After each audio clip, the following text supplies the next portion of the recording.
Hello, YouTubers and vinyl community. DJ Funk here in the Funk Cafe, back to hit you with another little quick video. Yes, twice in one day. I tell you, I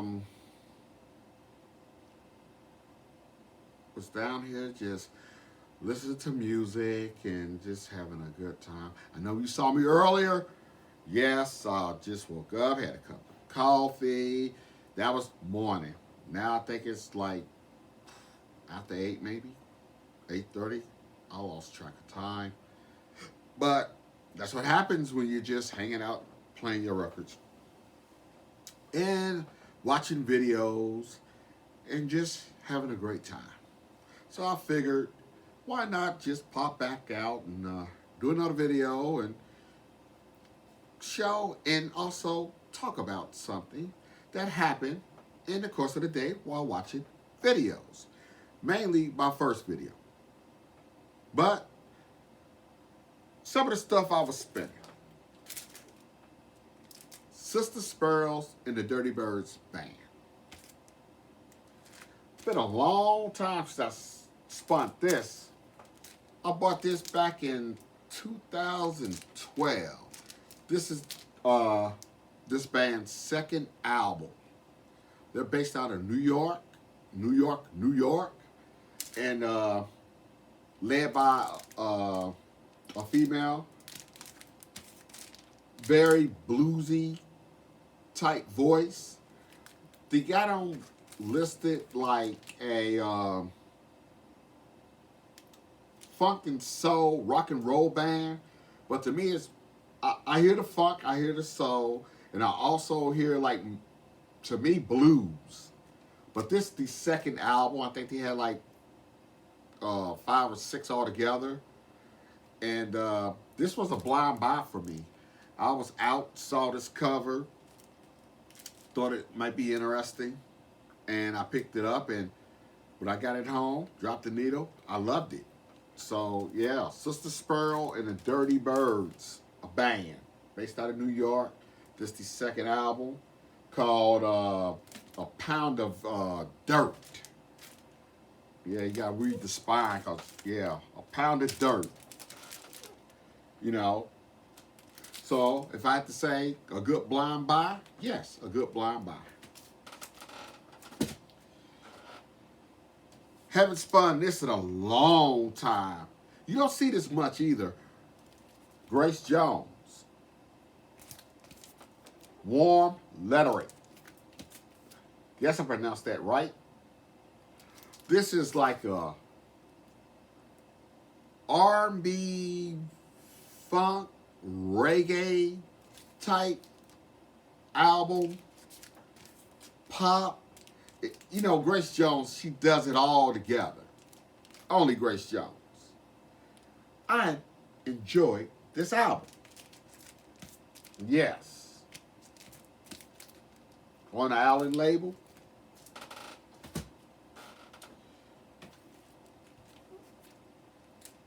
Shalom. When I first bought this, I think I made a mistake because I bought it and just came right in, threw it on a turntable, and sometimes, you know, if you're not in the mood to play music, you just want to hear something. That was a mistake I made with this. I wasn't ready to listen to music. Just got off work. Just try to kill some time, stop by the record store. Ended up snagging this.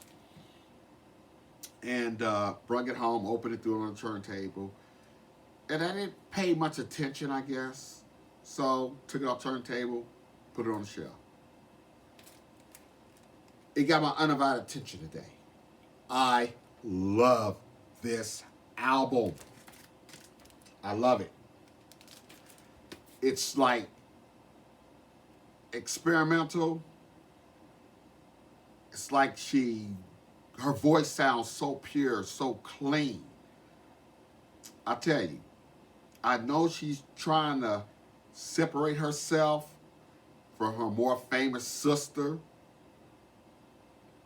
And I do understand that. And she's like creating her own sound. She does it. She really does. Her last album, A Seat at the Table, I enjoyed that. Loved it. Love this too. But I tell you what, you could, to me it seems like she's holding back a little bit vocally on this, because I can tell sister got some range, but the music doesn't allow her to use it. I tell you, I would love to hear her voice over some jazz, not R&B music, some jazz. And if I had to pick two jazz artists I would like for her to sing over some of the music, it'll be Robert Glasper, Kamasi Washington. Whew, that'd be a hell of an album. I enjoyed that. This album, I felt like hearing some good, rough, hard soul singing. So I pulled this. Linda Jones. Your Precious Love. This woman died way too early in life. 27. I believe she had a brain aneurysm or something. But, you know, like Whitney Houston took Chaka Khan's I'm Every Woman and made it her own. And like Chaka Khan took Prince, I Feel For You, and made it her own. So when you only hear those songs, you think of Whitney before Chaka, and you think of Chaka before Prince. Well, she does Your Precious Love, which was a Jerry Butler song. I said sound, but sound and song. She made it her own. Once you hear Linda Jones sings Your Precious Love, you won't think of Jerry Butler. You'll think of only this woman right here. Gone way too soon. Way too soon. Linda Jones. Now, the rest of this video is going to be geared towards my YouTube friend, Mike Guitar Player 07. Now, he watched my earlier video when I was pulling stuff all off the shelves, thinking, how come R&B is not being mass produced on vinyl like all the other genres of music? So he asked me basically in the comments that's a genre he's lacking in.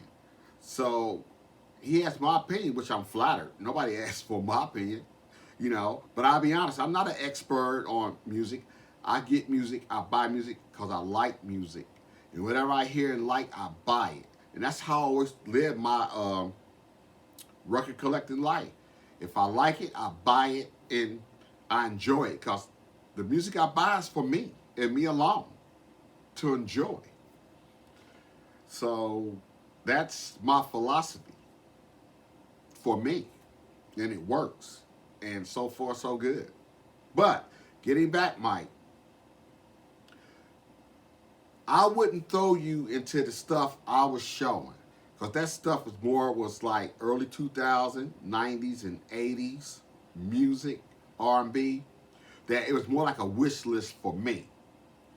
But if I was going to really tell you an artist or a group that I think can guide you through that will branch you out into all other avenues of R&B, Isley Brothers. The most underrated band I know. One of, definitely, the most underrated. This album is like a bunch of covers. That songs you probably would know. Like Ohio, Neil Young, Machine Gun, uh, Jimi Hendrix, Fire and Rain, I think that's James Taylor, Lay Lady Lay, Bob Dylan, Spill That Wine, Spill the Wine. Wasn't that War, Jordan? Well, okay. Cole Baloney, that was Bill Withers, I believe. Okay, you get the idea that they do it the own funky R&B way that you could listen. And another reason why I picked them is because they started back in the 50s. And the last album just was 3 years ago.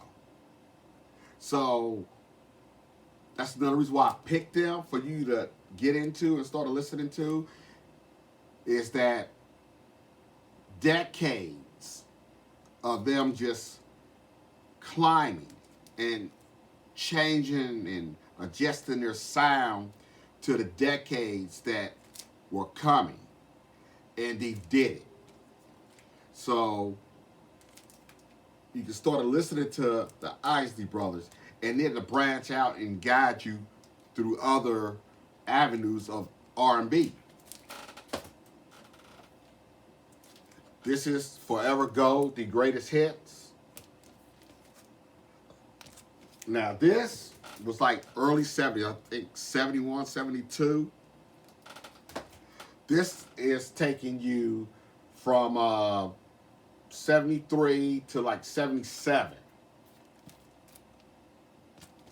So you're in the 70s decade, but you hear how the sound changes from here to when he still was in the 70s and started doing their stuff, still the cover stuff, their stuff,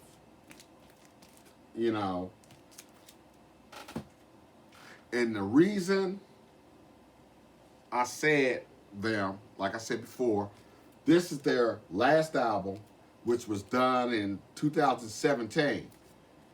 And they're on here with Carlos Santana, who's another person who has stood the test of time. And Carlos Santana, his lovely wife, that's Ernie, one of the most underrated guitar players ever. He's never mentioned. And Ronald, his voice is so distinct, I don't care. Once you hear his voice, you know it's Ronald Isley, or it's going to be an Isley Brothers song. And the reason I'm showing this, because I want you to get this. Because you know how vinyl is now. If you don't get it, it's gone. And if you do see it, it skyrockets in price. So get this. But Mike, don't listen to it. Don't listen to it when you get it. Put it on the shelf. And just go back to the earlier stuff, and it will branch you off to more stuff in R&B. Then you actually see yourself coming up into it. That's why I chose Isley Brothers, because I think that's a nice pathway, because they stood the test of time. And you can see how they just branched off and hooked up with the newer R&B, like R. Kelly and just a number of other artists in the R&B genre. So go ahead, start listening to the Isley Brothers, and you actually, without even knowing, start collecting different R&B artists, and you'll grow that away. And I hope that helped you. And I hope I explained it in a way that you understand where I'm trying to help you. So I'm not a teacher. Tavis helped, but I hope you understand what I'm trying to say. So thank you for watching my videos, Mike Guitar Player 07, because I'm watching yours. Thanks a lot, and see you later. And as always, you're always welcome here in the Funk Cafe. I'm DJ Funk, and I'm out.